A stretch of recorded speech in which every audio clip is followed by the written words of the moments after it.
Back when I was in college, there was an old dormitory that was empty and locked up.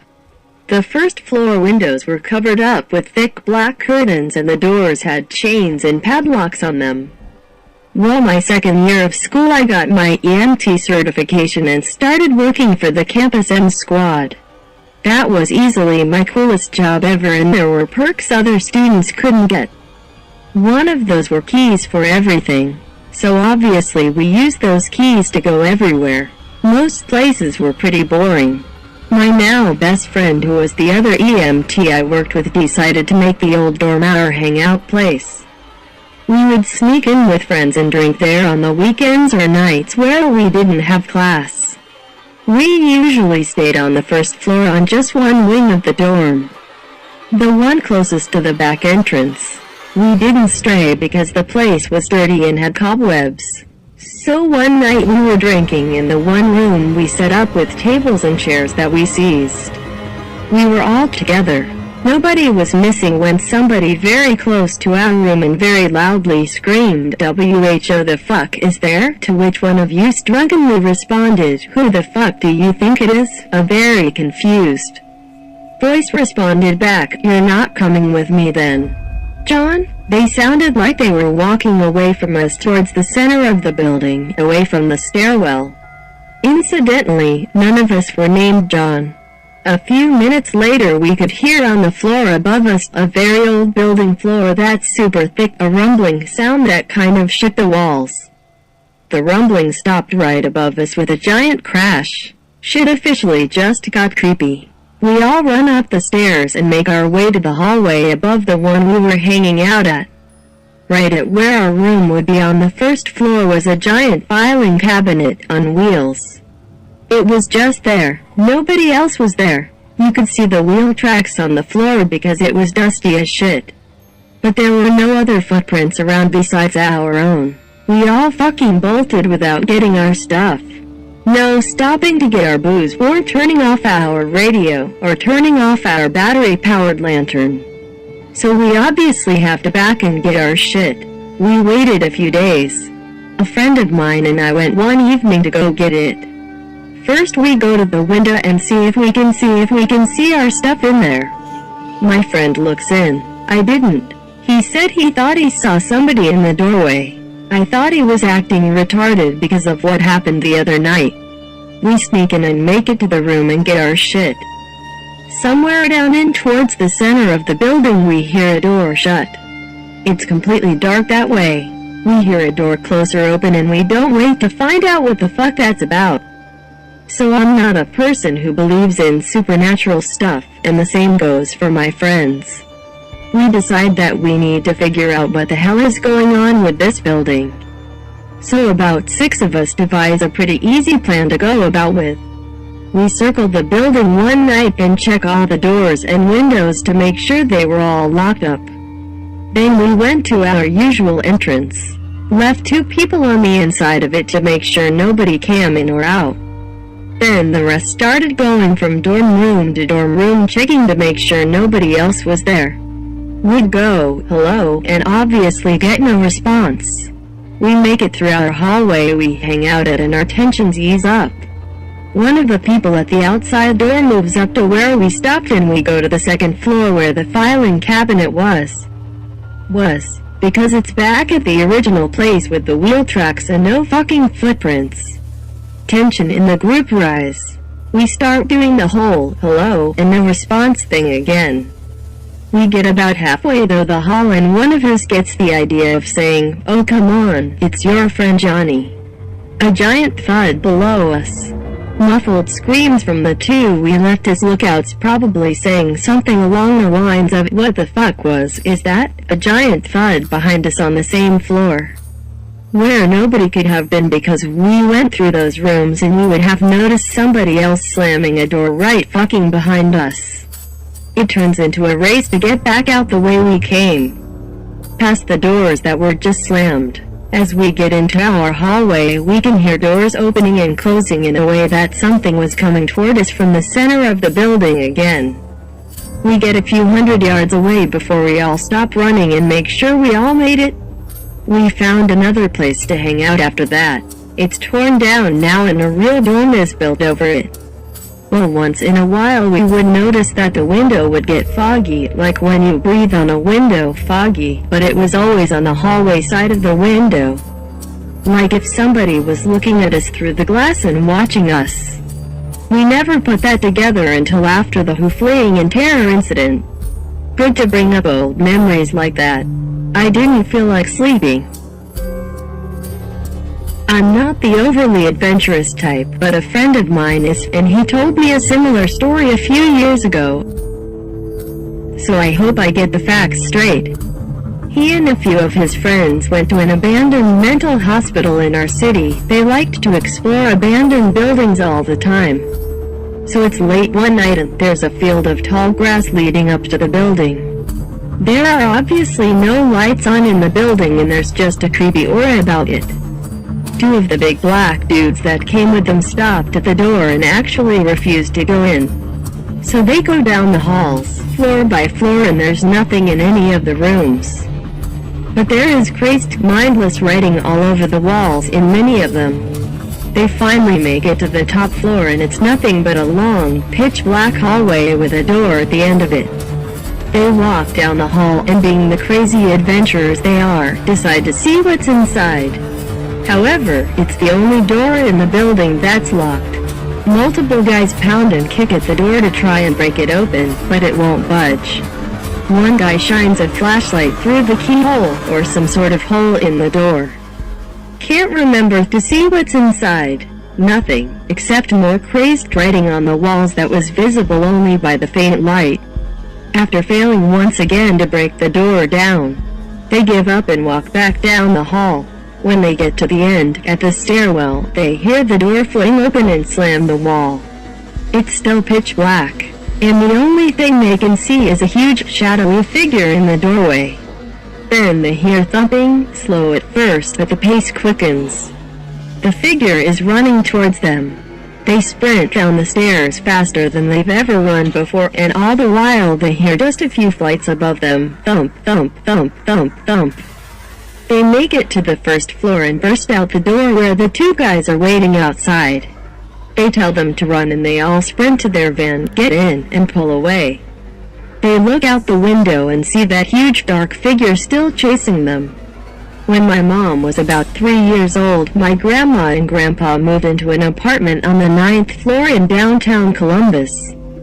After they moved in, she didn't have many friends, so she developed an imaginary friend named Kathy. Over the course of a year, her relationship with Kathy was getting out of hand. She didn't want to play with anything or anyone else. My grandma and grandpa took her to counseling and to see psychologists, but they just said it was a normal childhood behavior. She started blaming Kathy for things that got broken, messes that were made, and my grandpa had had enough. My grandpa went out to get a dog to occupy her time with instead of her imaginary friend. So he goes out and gets a German Shepherd pup from the pound and brings it home. When he gets back, my mother is playing in the corner by a window with Kathy. As soon as he walks in, the dog stares straight at my mom and starts barking and snarling. All of the hair on his back is raised and he is ready to attack, and my mom starts screaming, and all of a sudden the dog stops and my mom just starts crying. My grandparents are freaked out at this point and ask my mom what happened, and she says that Kathy fell out of the window. After that she never played with or mentioned Kathy again. Cut to a few months later. They are moving out of the apartment because my grandma, super religious, can't handle what happened. My grandpa talks to the landlord and somehow the story comes up about Kathy. The landlord is shocked and tells him that the tenants before them moved out after their 5-year-old daughter Kathy fell out of the window and died. I'm sure many won't believe this story, but it's 100% true. Even my super religious grandma swears by it to this very day. When I was really little, my parents would let me stay up late on the weekends and watch TV until I fell asleep. I really loved these times and I would stay up later than anybody else just because I could. Well, one night I was almost asleep on the couch when I heard a noise on our front porch. It was the sound of our old-fashioned porch swing moving back and forth. I was a little scared, so I crept toward the bay windows of my living room and peeked out towards the porch. Sitting on my front porch swing was an older woman, probably in her 50s, wearing nothing but a nightgown, covered in blood and holding a huge kitchen knife.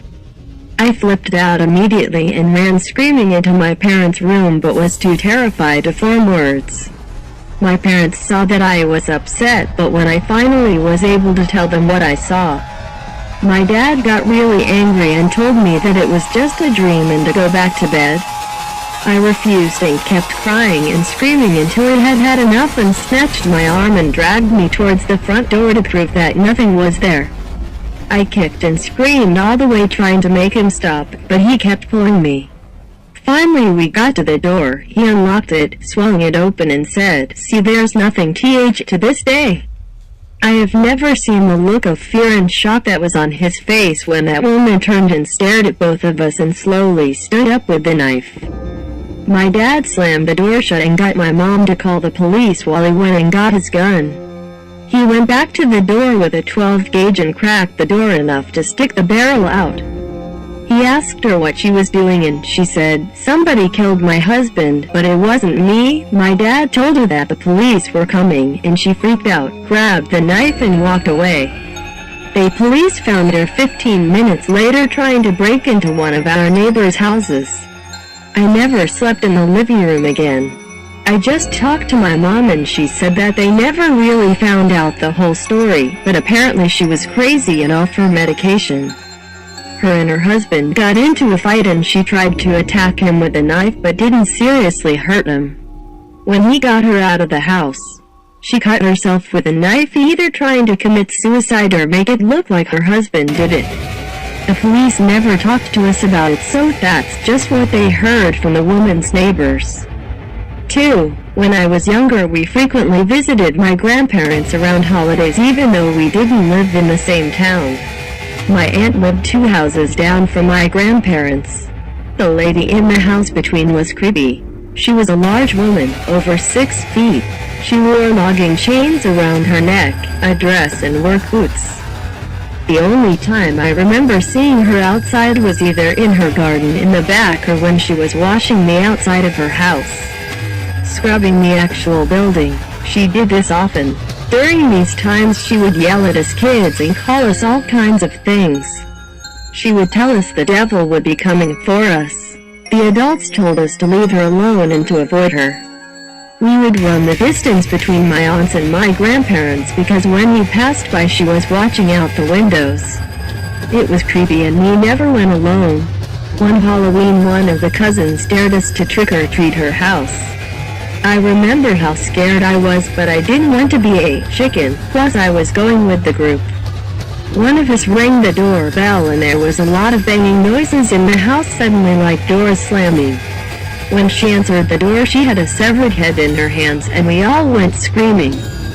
The adults told us it was a Halloween prop and we knew we shouldn't be bothering her and deserved to be scared. About a month later my parents got a phone call that the lady had tried to kill my aunt while she was bringing in groceries and had my young cousin in her arms. The lady had one of them rope saws and had come up behind my aunt with it. She put it over her head and around her neck and proceeded to saw. My aunt naturally flipped and started kicking the door. My uncle came and beat the lady down with a fire poker. The police investigation revealed that the woman had been digging tunnels under her home which were coming up under my aunt's. My grandparents in another neighbor's house. She had been bringing the dirt up and putting it in the raised beds of the gardens. She also had a shrine of some sort underground which had a few severed heads around it. My aunt survived, by the way, but has a long scar across her neck.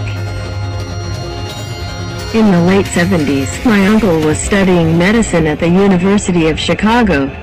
After a morning class, he decided that he would hitchhike back home to Lincoln Park on the north side instead of pay for a taxi.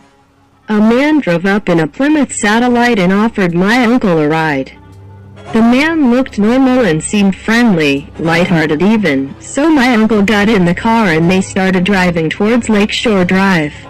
However, once they got there, the man drove south on Lakeshore instead of north, towards Lincoln Park. My uncle told the man he was going the wrong way and to turn around and head north. The man looked at my uncle, put his hand on his knee and said, "No son, you are coming with me," and smiled darkly at him.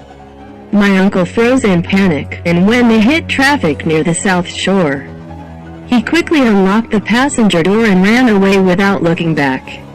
A year or two later, on a cold December day, my uncle was having coffee in a cafe with my future aunt when he caught something on the TV that made his blood run cold.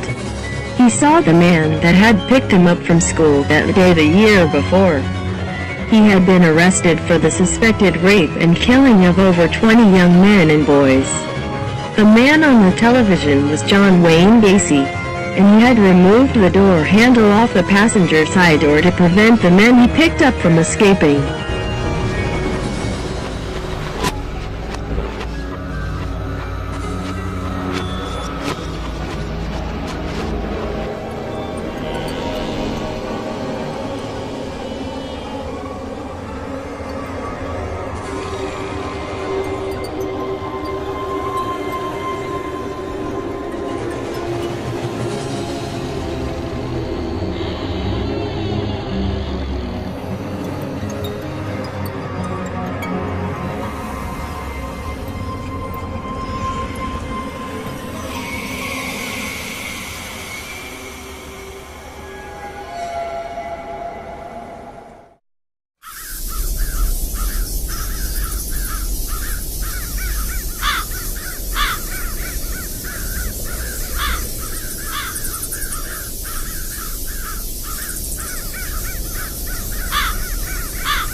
Ha ha ha ha.